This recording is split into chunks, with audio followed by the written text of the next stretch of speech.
వాడు గొప్ప వీడు గొప్ప అన్నది వదిలేసి ఇది తెలుసుకో ముందు. ఒకరోజు 1 rupee coin and 2000 rupees note పర్సులోకి వచ్చి చేరి ఇలా మాట్లాడుకుంటున్నాయి. రూపాయి నాణ్యము 2000 రూపాయల నోటుని తదేకంగా తన్మయత్వంతో ఆనందంతో చూస్తూ ఉంటుంది. అప్పుడు 2000 రూపాయల నోటు ఇలా అడుగుతుందన్నమాట, ఏంటి మిత్రమా అలా చూస్తున్నావంటే, నాకన్నా నీ విలువ 2000 రెట్లు ఎక్కువ కదా అని చెప్పేసి అని అంటూ ఉంటుంది. అదేం లేదు మిత్రమా, నేను పుట్టగానే ఒక ఉద్యోగి చేతికి చిక్కాను. ఆ ఉద్యోగి నన్ను తీసుకెళ్లి సేవింగ్స్ పేరుతోటి ఒక బ్యాంక్ లాకర్లో పెట్టాడు. కొన్నాళ్ళ తర్వాత నన్ను బయటికి తీసుకొచ్చారు.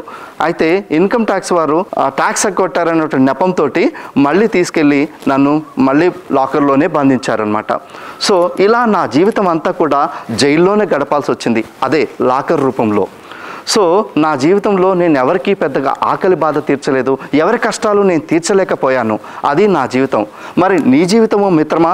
అప్పుడు రూపాయి చెప్తుందనమాట, నేను చిన్నపిల్లవాడి చేతిలో చాక్లెట్ కొనిచ్చి వాడికి ఆనందం అందించాను, అలాగే దేవుడి పల్లెంలో కానుకనయ్యాను, అలాగే దేవుడి హుండీలోను, అలాగే జీవిత చరమాంకంలోనూ ఒక పేదవాడి అంతిమయాత్రలోనూ ఉపయోగపడ్డాను, బిచ్చగాడి పల్లెంలో కూడా పడి వాడి ఆకలిని కూడా తీర్చగలిగాను.